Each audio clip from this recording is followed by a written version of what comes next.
Our speaker today is Casey Pehrson, and Casey has been working in school-based mental health for 17 years in various capacities, including 7 years at a therapeutic boarding school for at-risk youth, and most recently as a school psychologist at Jordan School District, and that's been since 2014. Casey earned her graduate degree in school psychology at Brigham Young University in 2011, and now she also teaches as an adjunct instructor at Brigham Young University. Today she will be talking about the selfie method for self-help. So let's all give a round of applause for Casey Pehrson.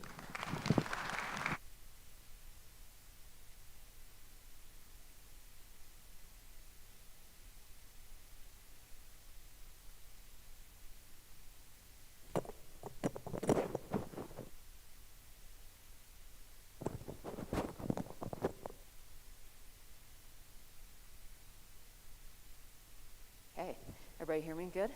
All right. So again, my name is Casey Pehrson, and I am the school psychologist at Harriman High School, where I've been for the past decade, actually. Anybody ever been to Harriman? Oh, more than I thought. Okay. I love it out here. One of my favorite people in the world is from Moroni. And so I just love this area of Ephraim, Moroni, Manti. So I'm happy to be here with you. And spoiler alert, at the end of this, I have one job. So at the end of this, all of us together are going to be able to recite what selfie stands for. So you're going to get a quiz at the end of this, because our selfie for today is an acronym. And so at the very end of this, I'm going to ask you, what does the S stand for? And you guys are all going to be able to tell me. And what's the E? And you're going to be able to tell me, and so on. So you guys can't leave until you pass the selfie quiz. And I'm pretty confident that you'll be able to do that. But first, we need a little bit of a vibe check and a baseline. We're coming toward the end of the semester, it sounds like. Stress levels, finals coming up, yeah. Okay, so maybe this is a terrible time, or maybe this is the ideal time to ask this question. But I want you to get sort of a baseline on where is my energy and where is my mood. And so you can put a number on that, you can put a color to it, whatever you want to do, but we need this as your baseline because we'll be using this later. So I did this, actually, I did a bit of a vibe check in the public schools, and I've got actual photos to show you sort of evidence of sort of the course of the year, how we look. And this, I love this. The first day of school pictures, those are so cute, right? When families, they stand on their doorstep that first day of school, they hold up a sign and they say, first day of second grade, and they're all excited. So this is first day of second grade back in August. She's so cute, right? All ready for school. And then actual photo from April. She's still adorable, but something's changed, right? And my faculty aren't going to like this. My colleagues, though, I snapped a photo back in August. Here they are, all ready for school, all excited to teach you, got it all figured out. And then I snapped a photo yesterday.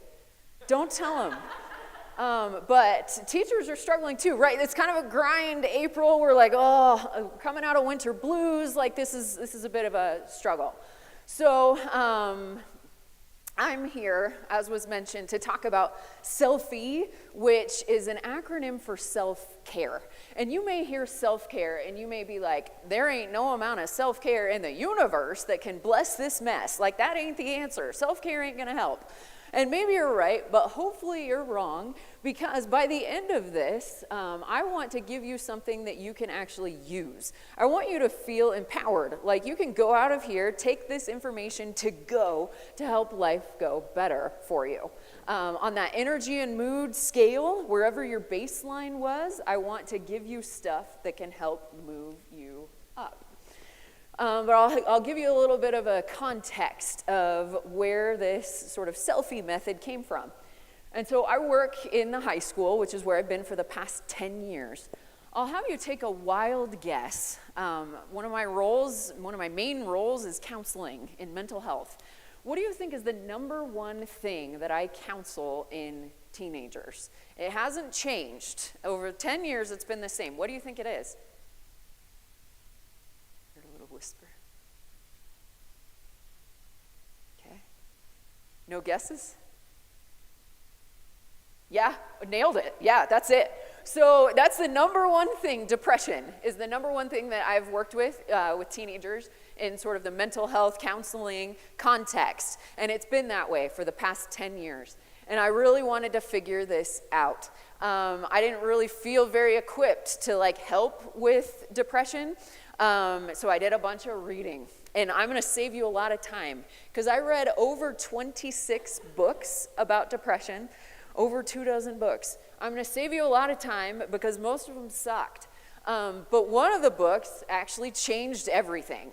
And so this is the book. It's called The Depression Cure. It's by Dr. Stephen Alardi. He's out of the University of Kansas, and I'm originally from Kansas City, so I was like, oh, cool, smart guy from Kansas. That's fun. I'm going to spoil his whole book. Sorry / you're welcome, however you feel about that. But basically, Dr. Alardi, he's a clinician. He's also a researcher and a professor. And so in his clinician role, he was meeting with clients in therapy. And whenever you start any sort of therapeutic process, there's some sort of an intake that goes into it.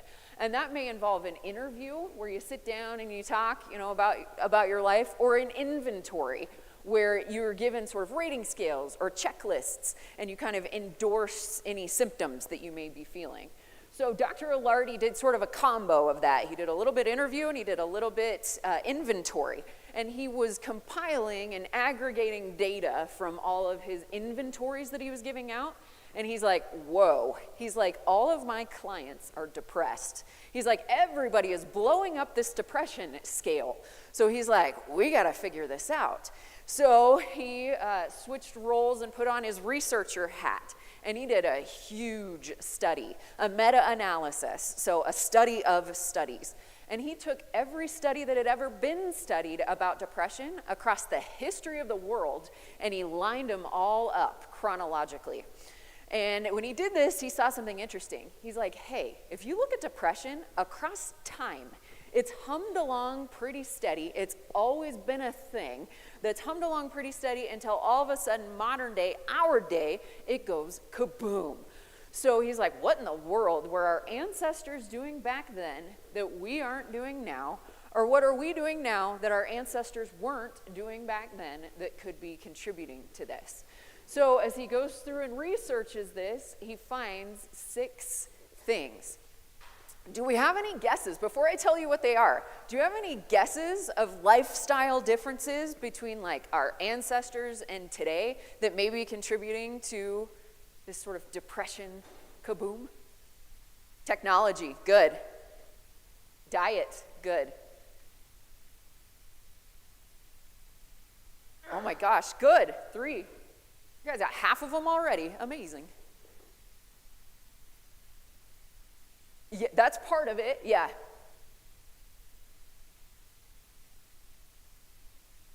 Good start to have 3 out of 6. So we'll go through these one by one, and I'll give them the names that he gave them.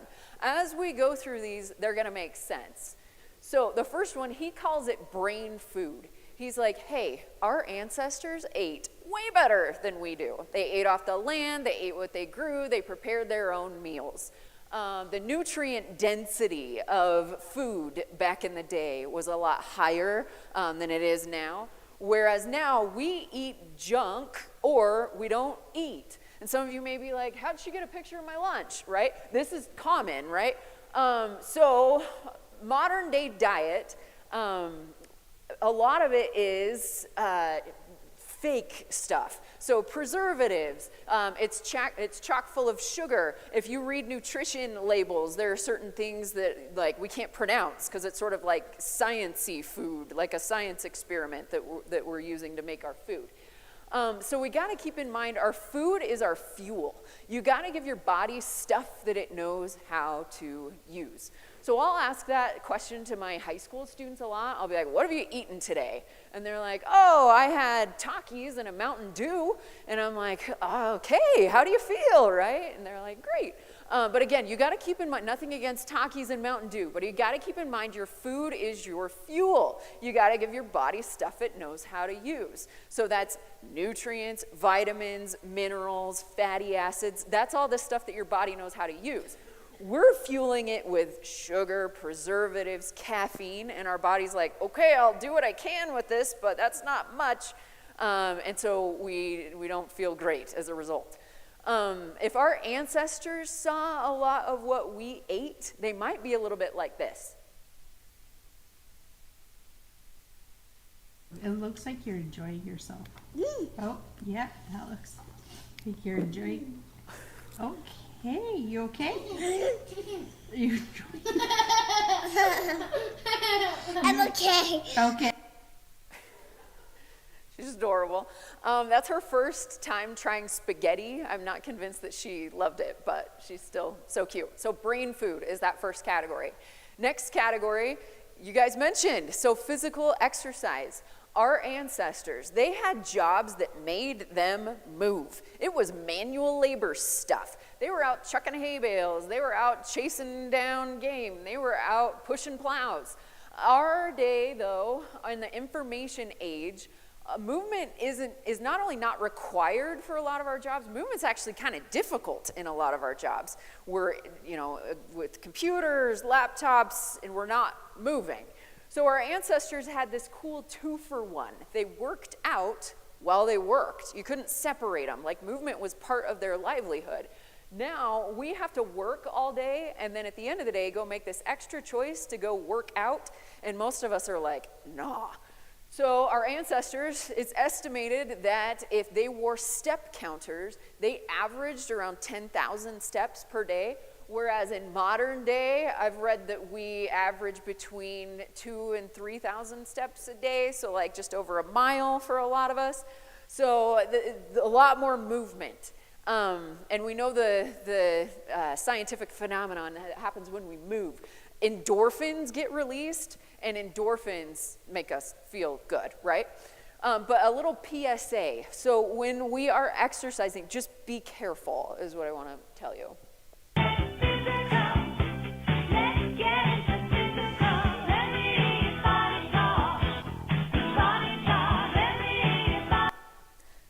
Yikes. Yeah, flexible, right? We got that checked, but yeah, just be careful with physical exercise.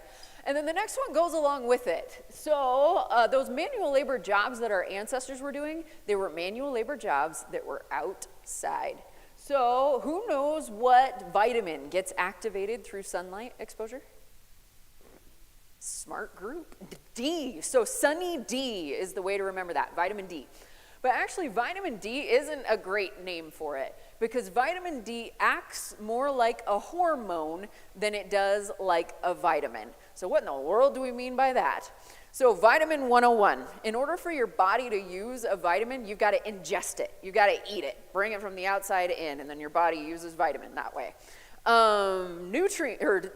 Hormones work different. Hormones, you have enough of them in you, but they just need to be released, activated, launched, whatever you want to call it.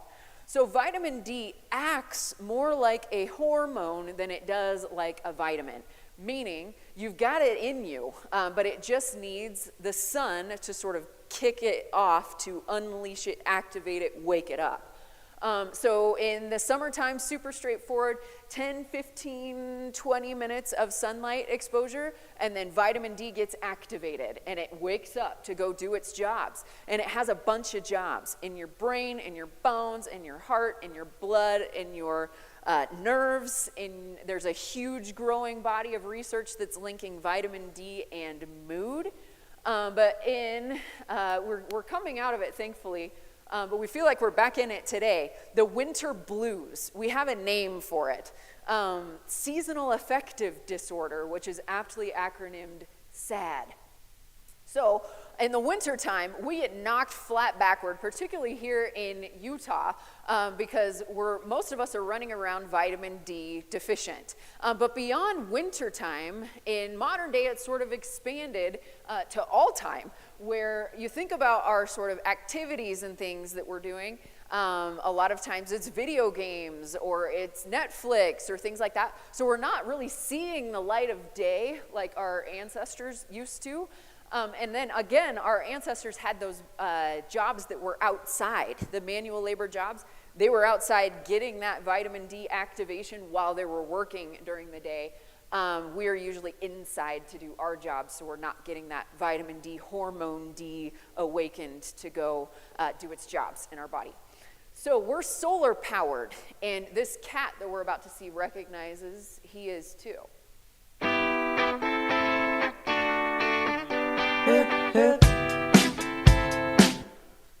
Yes, solar powered kitty. The next area he calls social support, which someone mentioned technology, and that actually spans a couple of his areas, the next one we're going to go into as well.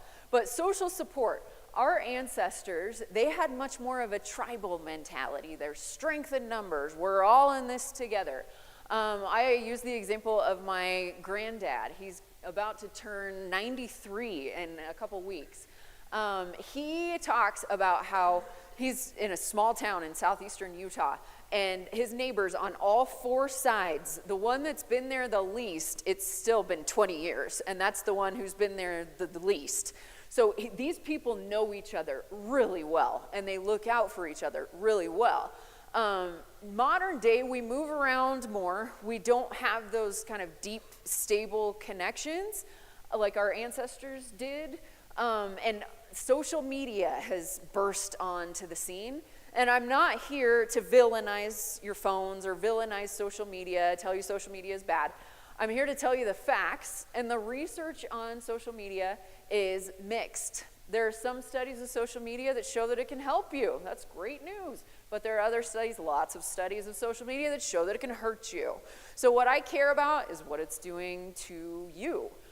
So that's where you got to have a real mindful usage of your social media of like, how do I actually feel when I use this stuff? Because research says that it can help or it can hurt you, sort of depending on how you're using it. But this does not separate us from the fact that there's science of social support. So it's kind of cool, actually. We're social animals. We're social beings. We need each other, and we need each other in real life, in real time. So there's an actual chemical phenomenon that happens when you're having a caring, connected, cooperative experience with other human beings. Your body rewards you for that. It releases a chemical called oxytocin. Best way to describe how oxytocin feels good. It's an energy boost. It's a mood booster.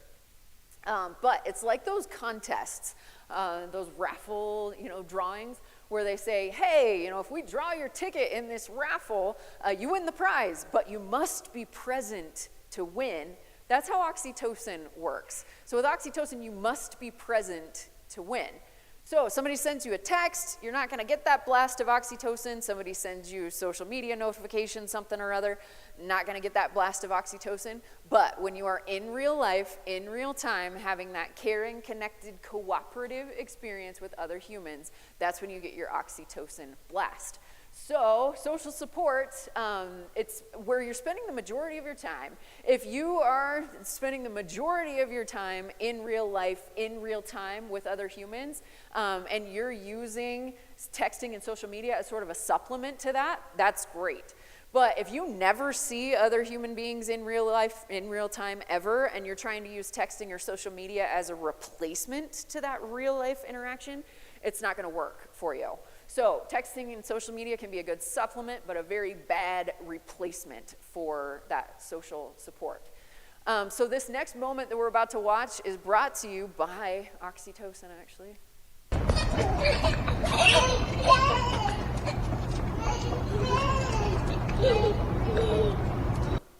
So cute. The world would be a lot better place if more of us acted like that. And even the observer, even the guy up in the corner is like, oh, what a moment, right? And that's oxytocin. So next area that he talks about, he calls it engaging activities. And he says, hey, our ancestors had a much better work-life separation. Once the cows were milked, the cows stayed out on the farm. Once the plows were pushed, the plows stayed out on the field. We are perpetually stressed out. We are always on, and we're always anxious, stressed about something. And part of it has to do with, you mentioned technology, and that's in this area too. And I need to maybe reconsider my life's choices, because I get my work emails on my phone. And just since talking to you, I have 6 new ones. And so I need to reconsider my life's choices and maybe take that off. because at any point of day, I have my office in my pocket. And I can sit and answer emails at any time of day or night. I've decided I want better boundaries, though, so I'm not going to do that. And I learned that actually in Portugal, they just passed a law where they said employers, bosses, can get fined if they bug their employees outside of work hours. So I was like, there's a solution. I could move to Portugal where they don't bug me off work hours. I won't do that, but I wish America would adopt that, but we won't, because we value this busyness or this illusion of busyness too much, and it's making us sick, according to Dr. Alardi. So we need that time off for our brains to reset, recharge, laugh, relax, have fun. That's good for our brains. Our brains need that charge up. We're not giving that time to them because we're working all hours of every day and every night. So that's that constant barrage of info and that constant barrage of stuff to do is not good for us. Engaging activities, going and having fun and doing stuff that we like to do, that is good for us, but is we've kind of moved away from that during modern day society. Engaging activities, though, I don't know, this one looks engaging to me. Run, sucker, run, sucker, run, sucker, run.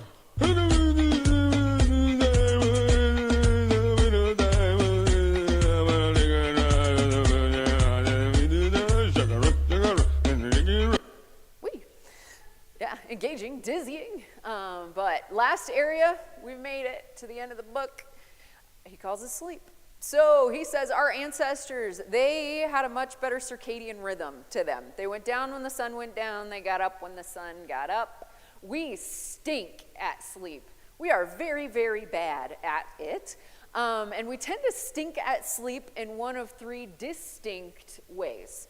The number one way that we stink at sleep is we don't get enough. So, pop quiz, do you know how many hours of sleep you need per night? Yeah, 7, some studies say 7 to 9, some studies say for adults 7 to 8. A lot of research leans most adults back towards 7. But if you're an adult, then you 7 to 8, 7 to 9 hours of sleep per night. As teenagers, they need more. They need 8 to 10 hours per night. 9.25 hours, research shows, is optimal for most teens. I can tell you, coming from the high school, our teens aren't getting that. How many of you got the prescribed 7 to 8 hours that you needed last night? Raise your hand so we can celebrate you. Okay, a few of you, but not enough of you. Okay, so we tend to stink at sleep because we don't get enough. That's the number one reason that we're bad at sleep. And we're learning some cool things about sleep. And in the science sort of realm, anything that has come out in the 2000s is pretty groundbreaking. And so we found this out in 2012. And so in the grand scheme of things, it's like, man, why did it take us till 2012 to figure this out? Like, this is a pretty big discovery. So researchers have found, back in 2012, they first identified this. So I'll give you a neuroanatomy lesson, so anatomy of your brain. But on the way to that, I have to give you a bit of an anatomy lesson. So the anatomy lesson first, from your neck down, your body has natural sort of waste management processes that help it get rid of the stuff that it doesn't need while you're awake. So it can slough off the toxins and waste and things that it doesn't need while you're awake. So that's neck down, that's happening. Your brain doesn't have that. So your neuroanatomy lesson is that your brain's waste management system, it's called the glymphatic system. And it's barely operable during waking hours, but then when you sleep, after a certain number of hours of sleep, I call them brain janitors. Brain janitors go on shift and they literally clean out your brain. They hose your brain down with cerebrospinal fluid. So why do you need that? Because every time you think a thought, feel a feeling, do something, you've got neurons that send impulses to each other. And so that's happening all day long. And so by the end of the day, your brain is literally toxic because every time these neurons sync up, they leave behind waste as a byproduct. So this is happening all day long. So at the end of the day, you can imagine how toxic our brains are. We all have dirty minds at the end of the day after this process happening so many times over the course of the day. But your brain can't clean that stuff out until after a certain number of hours of sleep. So I was teaching this to a group of students in a high school health class or something, and one of the students exclaimed in the middle of class. She goes, "Oh my gosh," and everybody looked at her because she just exclaimed in the middle of class. And she goes, "Are you saying we have like brain poop?" And anytime you say poop in a group of like teenagers, you're gonna get a response, and she got one. And so everybody's like, she said poop, she said poop. And so some people are looking at me like, what's this lady gonna do? And I embraced it. I was like, that's exactly what we're saying. You have brain poop, but in order for that to be flushed off, you've gotta get the certain number of hours of sleep per night. So when we're not getting that, that's a problem. Another way that we stink at sleep, though, is we try to splice it. And so a lot of my high school students try to do this. They go home at the end of the day, 2:30 they get home, and they're so exhausted at the end of the school day that they crash into a 2.5-hour power nap. I'm here to bust that myth. There's no such thing as a 2.5-hour power nap. But it sounds like I'm against naps. I'm not. I'm pro-nap, go nap, but you've got to nap right. And so there is such thing as a power nap, but it needs to be 25 minutes or under. That's your power nap zone. And when you're limiting your naps to that, that's when it's going to do what you're hoping it's going to do, which is to give you that last jolt of energy to get you through the end of the day. But once you go into a 2.5-hour power nap, which there's no such thing, you're actually robbing from your nighttime sleep, and you're messing up your brain janitor's shift. So if you want to take a nap, knock yourself out for 25 minutes, and then get up and finish the day to make sure that you get that full amount of sleep at night. The third way that we stink at sleep is less common among the general population, but very common with those with major depressive disorder. It's we sleep too much. So there's a law of diminishing returns with sleep. It's sort of like Goldilocks, where there's a just right that we talked about, 7 to 8 hours, 7 to 9 hours for you guys. But if you're not getting enough sleep, you're obviously not getting the full benefits of sleep. And if you're getting too much sleep, you're starting to negate the benefits of sleep. So you want that just right zone. I could talk all day about sleep, but it is crucial, is the bottom line, and this dad understands that for his newborn.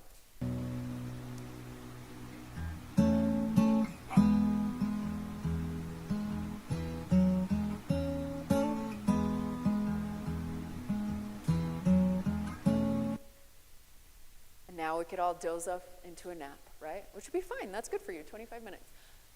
So that's it. That's the book. I spoiled it for you. Sorry / you're welcome. However you feel about that.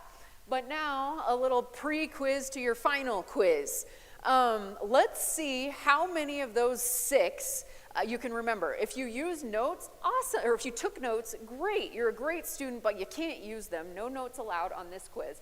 But turn to your neighbor and see how many of the 6 you can remember of what we just talked about.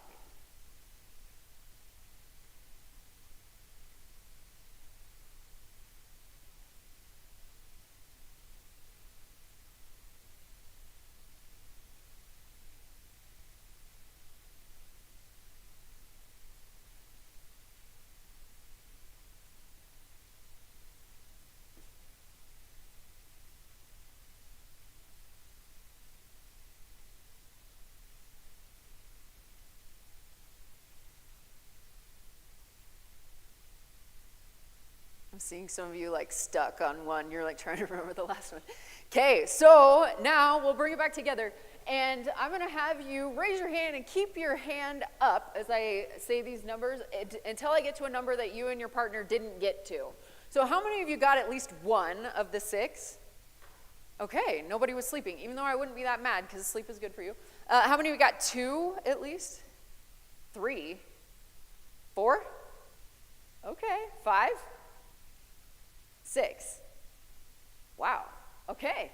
So excellent. Those of you who got 6, you can go home because you don't even need. No, I'm just kidding. I'm about to give you a trick because true story. I finished this book. I told you I read 26 books about depression, 25 that sucked, and 1 that was good. And when I read this good one, I couldn't wait to teach it to anyone who would listen. And true story, I did not have to wait long, because the very next day after I finished this book, I walked into my office. It was like 6:59 a.m. I had barely even set my stuff down, and I had a severely depressed student referred to me. So she was walking me through it, telling me her story, breaking my heart with how long she's been feeling this way. So we spent quite a while together navigating this, and we were starting to wrap up, and I looked at her. I was like, hey, I just read this book. I was like, you interested? She's like, yeah, actually, I want to know. So I go through, I'm trying to rattle off the 6 things. I just barely finished the book, but I got a D on my own quiz. I forgot 2 of them. And so I was like, oh no, I forgot the other 2. Come back tomorrow. I don't have the book with me. I'll tell you what the other 2 are.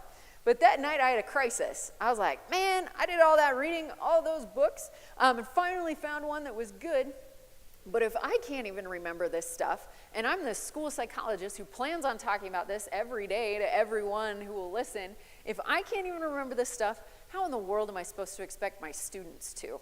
So I was like, we've got to come up with a way. So I took Dr. Alardi's names for the things, stacked them up on top of each other to try to make them spell something cool. The best thing I could make them spell was BEPS with 3 S's. And I was like, that's not very catchy. I was like, BEPS with 3 S's. Plus, there's too many words to this, because all these things have multiple words to them. So that's brain overload, being able to remember all that, brain food, engaging activity, physical exercise. Nobody's going to be able to remember all that. So I was like, can we simplify it? Could we maybe change the names for the things and hopefully make them spell something cool? So here's our first exposure to selfie. So selfie is sleep, exercise, light, fun, interaction, eating, right. So obviously I took some liberties there. He calls it physical exercise. I just call it exercise. He calls it social support. I call it interaction. He calls it engaging activities. To me, that's fun. And then his brain food is my eating right. And then thankfully, it lined up so they kind of rhyme, because I just wrote a kid's book that has like a rhyming cadence, and it really helped that light and right rhyme. So sleep, exercise, light, fun, interaction, eating, right. So one of my favorite quotes from Dr. Alardi's book, he says, our Stone Age brains just aren't designed to handle the sedentary, so not moving, isolated, indoor, sleep-deprived, fast food-laden, stressed-out pace of 21st century life. So you may read that and you may be like, Dr. Alardi knows my life. Join the club. That's modern-day life, and that's the problem, according to Dr. Alardi. So I've given this presentation all over the state. Everywhere you see a dot, I've been to give a selfie presentation. This is number 176, I think. And so there's various versions of this presentation that I give all over the state. One of the versions is 3 hours long. Don't curse the clock. This is not the 3-hour version. We're actually almost done. But I can summarize a solid hour of the 3-hour version in one slide. And here's the slide. So in the 3-hour version that I give to like doctors, health departments, clinicians, I go for an hour about all of the chemicals, neurotransmitters, hormones, and things that are activated and released when we do selfie stuff. And we talked about a few of them. So we talked about cerebrospinal fluid in your lymphatic system from sleep. I touched on endorphins from exercise, vitamin D from sunlight exposure. Serotonin also comes from sunlight exposure and fun and engaging activities, as does dopamine, comes from fun and engaging activities. Oxytocin, we talked about, comes from interaction. And then hydration, vitamins, minerals, omega-3s, and all sorts of stuff from what we eat, from what we fuel our body with. So I go for an hour on all of these things and how they work and how they get activated. But the summary is here. All of these things with big fancy technical names, they all do the same thing.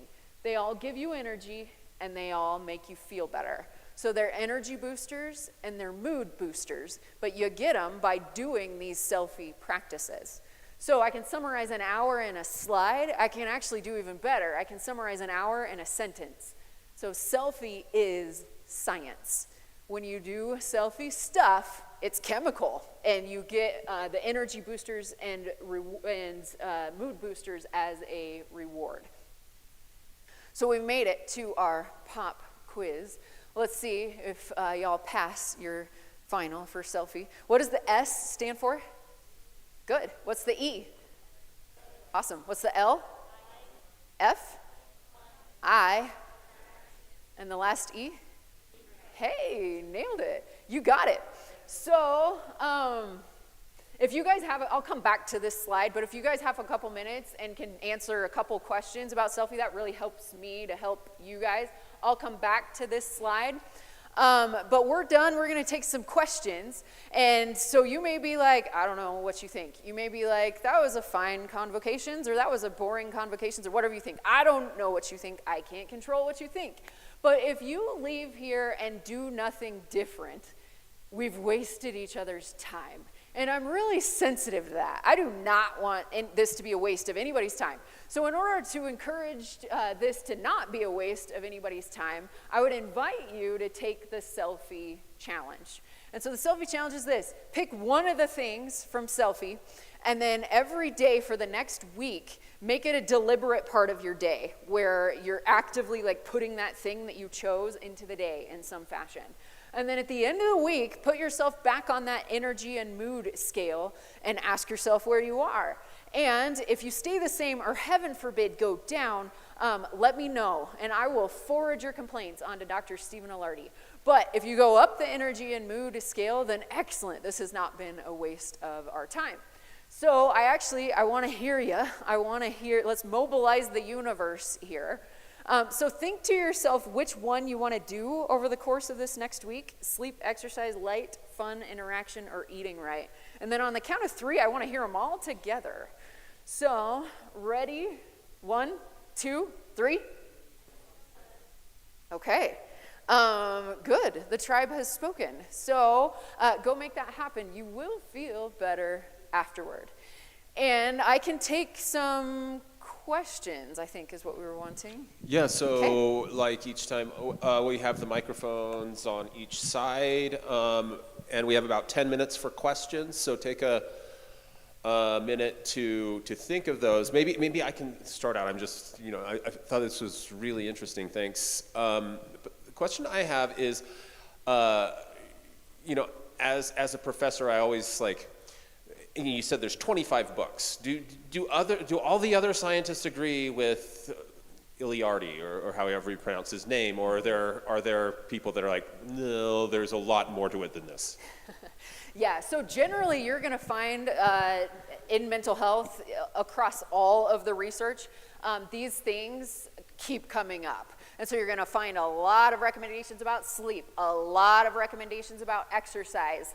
A lot of therapists and doctors have agreed, and through research they've seen exercise is more potent than medication, just in terms of the energy mood effect. So sunlight is a thing that everybody's going to agree upon for that vitamin D benefit. But there is actually, through research, I get asked this, where people are like, Casey, cliff notes. If you have time for only one of these things, is there one of these things that's more potent than all of the rest of them? And so I've been studying this stuff for the past 7 years, and I've gotten attached to all of them. And so I'm like, these are all amazing. Who knew? Who knew all this stuff that these things do? But the research does agree upon the one that reigns supreme. And so all of the positive psychology research out there, all of the happiness research out there, it says your relationships reign supreme. So there's the longest study that we have on mental health. The research, it's out of Harvard, and the research question was, what makes a good life? That's what they were seeking to answer. And so it's been going on for 70 years. It's called the Grant Study. And the guys who are still alive, they've been studying them since their 20s, but the guys who are still alive are in their 90s. So a lot of them obviously have passed away.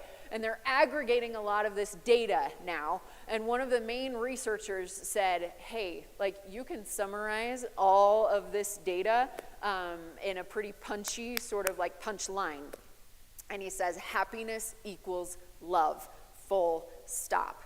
So that interaction one, when I get that question of which one's the most important, they're all important, but actually your relationships reign supreme. So interaction is going to provide the most potent, powerful benefit to your health, mental health, and well-being.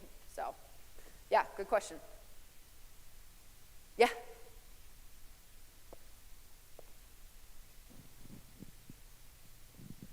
So I found this really interesting because I'm a social work major, and Okay. so I have a question about your work. What is your favorite thing about working with teenagers? Yeah. What's like your favorite thing day to day? For sure. So I've had the opportunity to work in every level of education. So I was at the elementary school for a couple years. I was at the middle school for 1 year. You couldn't get me out of there fast enough. That was not my gig. And I've been at the high school for 10 years. And I work at BYU too, so I work with graduate students. I love working with teenagers because they are starting to think ahead of like, I'm making some life decisions. And they have insight about things that they may want to sort of change or do differently or like develop. Middle school was tough for me because my whole job felt like Inception, where it was like you have to make it their idea or else they don't want to do it. Teenagers aren't that way as much. Like at the high school level, they're more open to like, hey, I'm willing to consider some things. So it's cool to watch those aha moments from them. And I probably don't have anything to do with it. I'm sure I don't, but I get to sort of witness it as they sort of have their own sort of insights and things. So, yeah. Is this on? Okay. Sorry, I'm over here. I was just wondering, so you talked about like those brain janitors or whatever you said, and you said they start to work after a certain number of hours of sleep in the night, and I was wondering what that number is. Yeah, so that's what we're still trying to figure out. So originally in 2012, when they figured this out, they found it in mice brains, and then they've been doing this studies on sort of humans, like how does this look in us? And so you've got to go through the different stages of sleep. You've got your REM sleep and things. So it's not really agreed upon of like when the brain janitors actually like start. But in general, we need that full process of sleep in order to get the full sort of clean out effect. So that 7 to 8 hours is what we're shooting for in order to get all the toxins and waste and stuff cleaned out. And then we didn't even touch on a lot of the other stuff that happens during sleep. That's when your brain's kind of working to consolidate memories and things like that's all happening during sleep time. But we don't give ourselves that chunk of time in one go. And then that's when we have our issues. So we're still trying to figure that out, but I don't have like after 5 hours this happens yet. Maybe we can talk in 5 years and have more info though. So good question.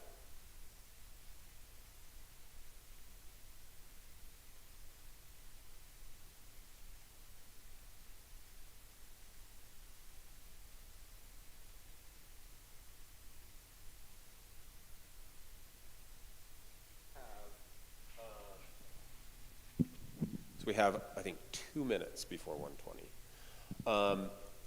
For college students, especially brand new to college, are there any 1.5 minute like words of wisdom that you would like to leave with them before? Yeah.